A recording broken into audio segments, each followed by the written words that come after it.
Hey, what's up, Street Talks? It's Eric from the Eric from Street Photography blog. So, I was at the gym today and I thought this thing of self-confidence. So, first and foremost, what does self-confidence mean? So, self-confidence, self-confide. The word confide means con with, fides, faith. So, essentially, self-confidence means self-faith. And it means having faith in yourself. Now, what does self-faith even mean? I think faith is a sense of belief. So usually when you think about religion, you're faithful to God and so forth. And I feel like if you're self-confident, you also must be faithful to yourself. You must be faithful of your own needs. Like, for example, for myself, my personal needs, I need to go to the gym at least once a day or once every other day. And for me, my physical health is as important as my mental health. And if anything, I actually think that my physical health and my mental health is one and the same thing. So I always make it a priority for me to go to the gym or do some sort of physical exercise or to just walk around and stuff like that, get out of the house, or else I'll go crazy. And the reason I do this is because I have the faith in myself and I know that my needs are important. So I think this is the difficult thing. A lot of us in life, we always put others above ourselves. Now, for the most part, it sounds good, especially in like Western American society, where generally the notion is everyone is so selfish and self-centered. And when people say selfish, what they mean to say is evil. Now, I don't think selfish or being self-centered is a bad thing. In fact, I think it's probably a good thing. Too much sacrifice on behalf of others, like sacrificing yourself for the benefit of others, at a severe detriment to yourself, I think it's a little bit foolhardy, because what actually ends up happening is that, let's say you sacrifice so much for your kids, your family, whatever, and they're not grateful. You might actually feel resentment towards them, which is actually even worse, because I think true sacrifice should be a willingful act where it's out of love, generosity, and like overabundance. And like, so for example, if you sacrifice something for your partner, your kids, or whatever, you should never hold that against them. It's like, whoa, I sacrificed so much for you and you're so ungrateful. I feel like that's kind of not cool. And with self-confidence, once again, I think most people, when they think of self-confidence, like, oh, I'm so big and powerful and buff and strong and then like they want to use that to just kind of like boss people around. But I really feel like the root of self-confidence is having faith in yourself and having the faith that you are capable of doing great things, whatever you want to put your mind to. And so even my friend Chris Dillo, this guy is like freaking modern day Renaissance man. He could like he does photography, film, programming, and like a trillion other things. And I said, Chris, how do you do all this? And he said, I just assume I could do everything. And this is also the thing I like about talking to programmers like my friend Jun Kim.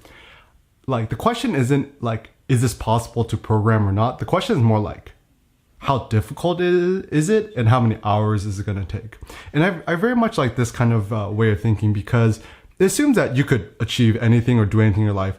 As long as you put enough effort, enough ingenuity, and put in the hours, then you could achieve anything. So for example, I think anyone, probably even women too, I think all people could achieve a 405 pound plus deadlift if they really wanted to.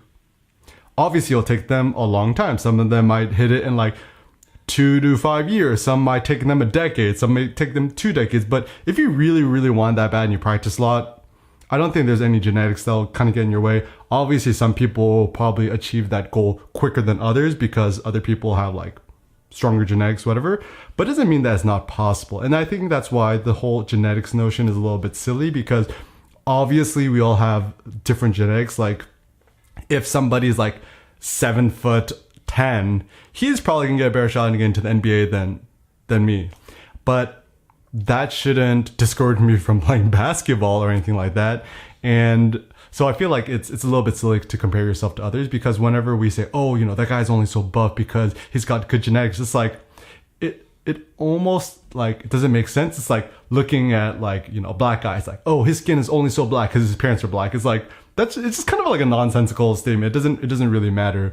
And I think whenever people tend to make those kind of judgments or comparisons, it's because they have low self-confidence and they're always comparing themselves to others. in order to make themselves feel better by lowering the accomplishments of others. So a practical question is this. Can you build your self-esteem or can you build up your self-confidence not at the expense of others? Which means, like, for example, imagine you're a kid, like at a playground, you're like, hey, you're fat, you're gay, whatever. And then you, as a 6-year-old, you feel like your self-confidence gone up. Or is it possible to in theory, be in a cave and meditating and build up self-confidence independently of other people? I think it actually is possible to build up your self-confidence independently of other people, which means, for example, even when it comes to lifting weights or deadlifting, whatever, obviously there's a trillion guys in the gym who are way stronger than me. And there's a lot of people in the gym that I'm stronger than. But for me, I guess I'm selfish and self-centered enough that I don't really care. It's okay, you could deadlift 1,000 pounds. All right, that's fantastic for you. But I'm not deadlifting because I want to prove to you how strong I am. I just do it because I enjoy it and it's fun and it's an interesting mental challenge to me. And similarly, I'm not gonna look at the guy who's deadlifting less than me. He's wow, you're such a chump. It's more dude, he probably hasn't been deadlifting as long as I have. And obviously everyone starts somewhere. And this could be something extrapolated to everything in life, even photography, right? A newbie might have all these technical questions and then all these experts tend to scoff. It's oh, that's such a newbie question. I'm dude, quit being such a snob. You had the same questions when you started off. And I think it's important for us to be tolerant and open-minded. And so for me, actually, I think my greatest gains in self-confidence and self-faith have actually happened when I've purposefully disconnected myself from the rest of the social world and spending I call it creative isolation, where for me, I really and this is kind of more of a philosophical thing, is that all of the claims I'm making in these videos, blog posts, whatever, are just my own opinion, but I really want to judge the sincerity and the authenticity of my own thoughts. Am I saying something because I really, really, truly believe in it? Or am I somehow getting suckered by what other people are telling me? So I feel that it's hard enough to think, right? And once you have enough distance from other people who aren't just bombarding your mind with other foreign thoughts, you really just have some more time to think about your own thoughts. And even thinking about your own thoughts, it's faulty in itself. Even self-knowledge, I mean, I think there's a limit to self-knowledge. I don't know, 20%. Whoever knows, but then I want to go from self-knowledge from being 5% to 20%. To me, that would be a huge jump. And also the thing that's distracting about other people is that you're concerned about other people's motives, other people's concerns, motivations. But I'm it's 2 layers removed. They themselves probably don't know what their own motivations are. Then I try to analyze what their motivations are. So it's like playing telephone. Every time it goes to the telephone, the message totally gets warped. So there's too much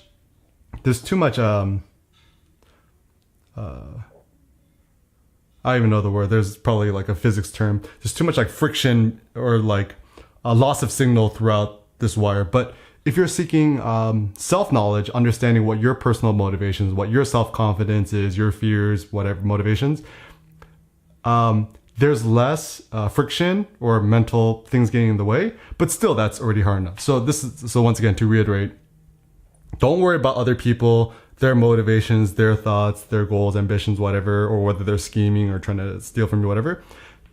Kind of keep these people away and just really spend more time focusing on yourself, thinking about yourself and judging your own personal sincerity. And then once you could kind of distill all your thoughts and you have thoughts that you feel are authentic and interesting, then, make a YouTube video or post on your blog or whatever it may be and share these ideas with others. And I think this is the goal. The goal isn't to empower a trillion people 10%. I think the goal is to empower a small percentage of individuals, a small number of individuals to 90%. So for example, if I could reach out to 3 human beings and take them from level 1 to level 90, to me, that's more meaningful, impactful than if I took 10,000 people and took them from level 1 to level 5. And this is just my personal calculus. I think most people generally tend to try to do this. Even there's this notion of effective altruism, which I kind of don't really know how I feel about it yet, but the essential idea is that how can you maximize your impact on planet Earth? And it still kind of goes to the whole utilitarian, like maximize the benefit for the maximum amount of people to like a moderate degree. Whereas I'm more of like, let's take a small percentage of people or a small number of individuals and try to maximize it. And this is why I think mentorship is so important, is that it's better for you to just take one person under your wing and give them sort of life advice and stuff like that, rather than trying to like help like 100 kids or whatever it may be. And this is also kind of a contentious point, is I do believe that it's generally individuals who help society move forward, and obviously we need the masses to help as well. But still, think about the impact of like a Mother Teresa, a Gandhi, a Steve Jobs, and Howard Hughes, and these other great entrepreneurs in history who are able to drive the human race forward. Anyways, that's another discussion. So when it comes to building your self-confidence, this is what I would suggest. Try to focus on creative isolation. What I mean by that is this. If truly your goal is to build up more self-confidence and self-faith in yourself, several practical things I'd recommend.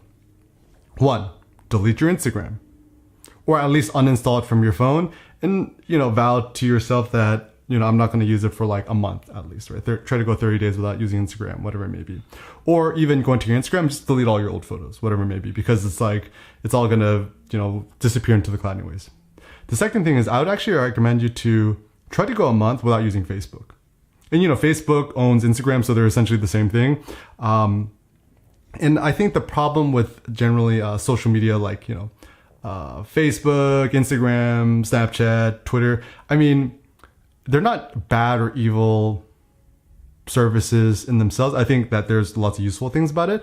But the problem is it kind of fucks with your self-esteem in the sense that you end up being programmed by the machine to judge your self-worth in comparison to others, and also judging your self-worth quantified by how many numbers of likes and comments and followers you have. So for example, let's say you see your friend have his first baby and they get like 200 likes, and then you have a baby and you upload it, you only got like 50 likes. You're like, what the fuck, like my kid is cuter than his kid, like why did I get fewer? But then this is the problem, is that it's not like your kid is less cute, it's just maybe your friend posted it optimally on Monday at noon, which is like for the algorithm the best, but maybe you posted yours at like Thursday morning at 2 a.m. So you cannot really judge these things. But then the problem is, no, even if we're smart, we know that this is facts. You cannot control your heartstrings. Your heartstrings are still going to feel like kind of shitty about this.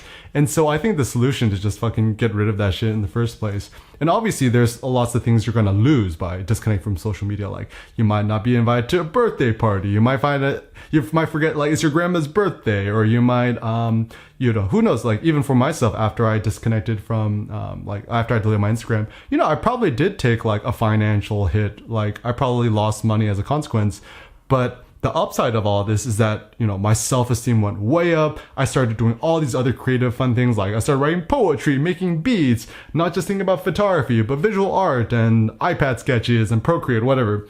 And so as a consequence, it's helped me build up my own personal self-esteem.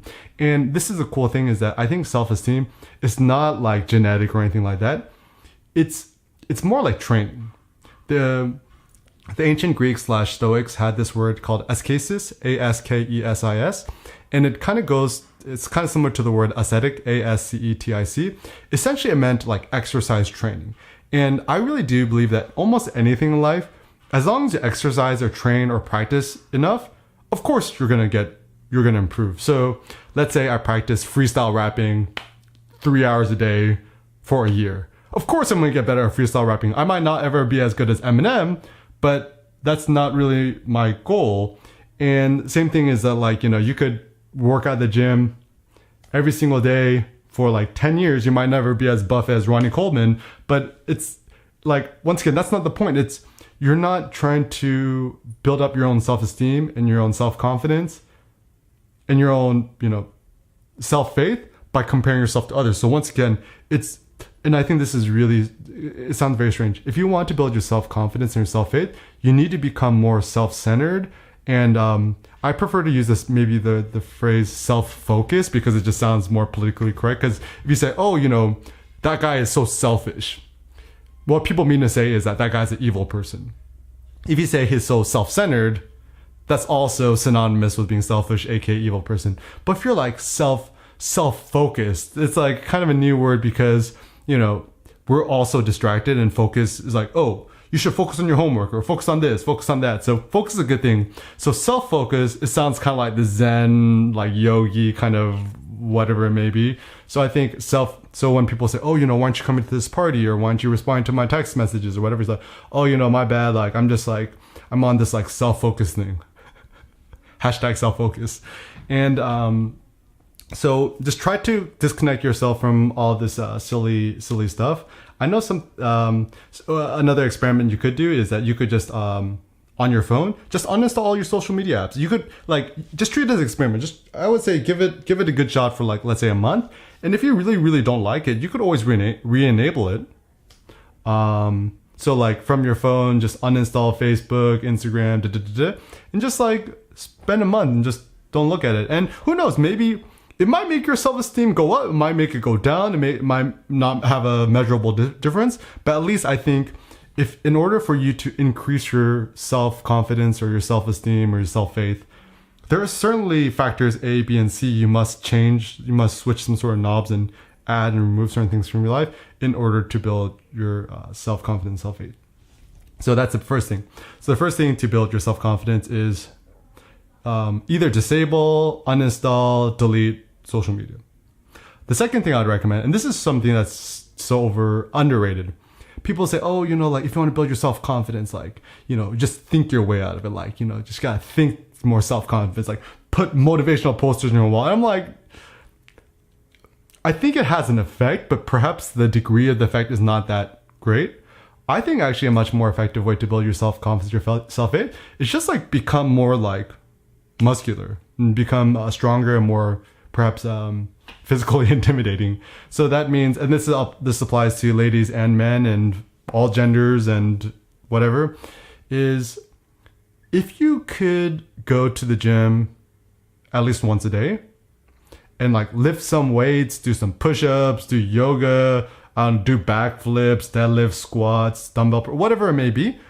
If you go every single day, and assuming you're eating more, you know, protein or meat or whatever it may be, of course you're going to become physically stronger. And then like maybe you won't, like, I don't recommend like measuring your waist or your biceps, because like I think it's actually easier to track whether you're getting stronger or not. Easier to, rather than looking at your body, see how much bigger you're getting in terms of your muscles, to just look at if you're able to lift heavier weights. And this is why I'm such a big proponent of powerlifting, because like I don't want to necessarily differentiate powerlifting and bodybuilding. I mean, because they're essentially brothers. But the emphasis in powerlifting is see how much weight you can lift for one repetition, whereas bodybuilding, it's all aesthetics, like how buff do you look. So for example, a guy who could deadlift 400 pounds, he might be like pretty small and scrawny and skinny looking. And the guy who could maybe deadlift only 200 pounds, but he could do like 50 repetitions of a lower weight, could actually be more muscular. So there's all these different ways of thinking about it. But I think the reason why it's good to think about powerlifting and powerlifting in terms of seeing how much you could lift in terms of your self-confidence, I think this is superior because it's kind of more of a physics thing, right? Like even Jay-Z says, numbers don't lie, check the scoreboard. So if you're tracking your progress in terms of how much weight you could lift, I really do believe that's kind of more an effort thing. Whereas like, I feel like building your muscle mass, that kind of tends to be like, starts to get some weird kind of like pseudoscience, and like everyone has these other strange theories. And also that's where genetics, I think, plays a bigger part of like how muscular and big you get. Whereas powerlifting, I think this is just kind of more open to interpretation. Like it's kind of amazing. Like even at the gym, there's like some girls who are just like a little bit bigger. They can like deadlift like 375 pounds. I'm like, damn girl, respect. That's solid.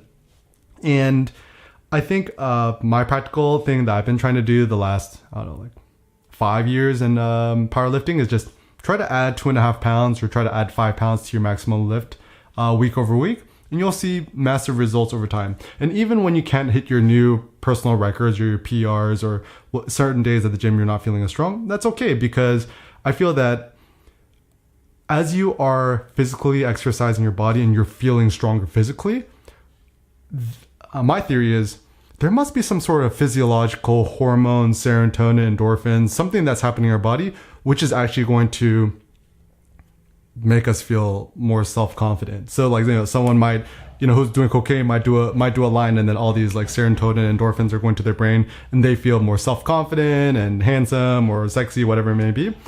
And I mean, like, that's a real thing, but I would probably say it's probably just cheaper and more effective to just go to the gym at least once a day, or even like going into the hot sauna at the gym, or some gyms, they even have like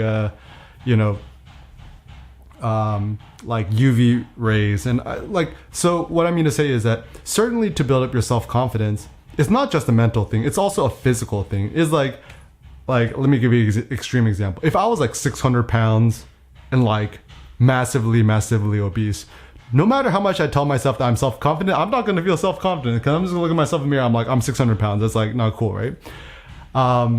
But if I was, able to theoretically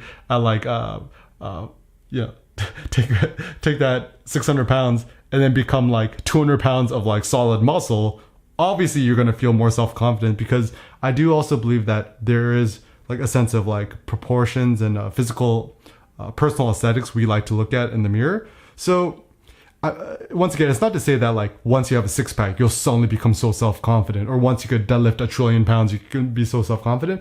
But certainly week over week, seeing progress of you either becoming more muscular, having less body fat on your body, it's certainly going to be good for your self-confidence. Even if you actually might not even put that much more muscle mass or lose much more body fat, simply by lifting heavy shit at the gym, it's going to make you actually feel better. So that's tip number 2, build up your physical strength. Third thing for self-confidence, I really do think that human emotions, thoughts are kind of like